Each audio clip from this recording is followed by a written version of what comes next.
ఈరోజు దేవుని వాక్యము ఎఫెసీ 6:12-13.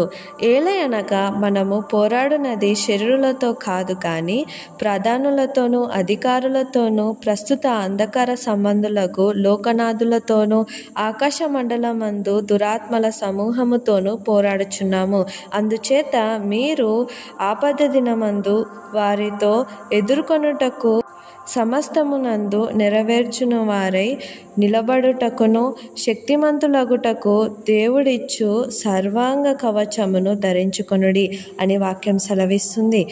మనము ఎవరితో పోరాడుతున్నాం ఈ రోజులలో అంటే మనుషులతోనే పోరాడుతున్నాం. కానీ అసలు మనం ఎవరితో పోరాడాలి అని అంటే ఆకాశ మండలం అందు తిరుగుతున్న దురాత్మలతోనూ, అంటే మనము శరీర సంబంధులము కాదు, ఆత్మ సంబంధులమని ఇక్కడ వాక్యం సెలవిస్తుంది. మరి వీటన్నిటితోని మనం పోరాడాలంటే మనము ఏమి కలిగి ఉండాలంటే దేవుని కవచము మనము కలిగి ఉండాలి.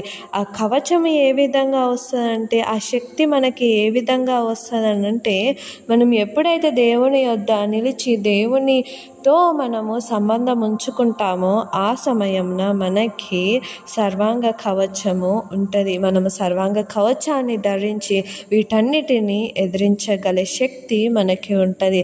దేవుడి వాక్యాన్ని దీవించునుగాక.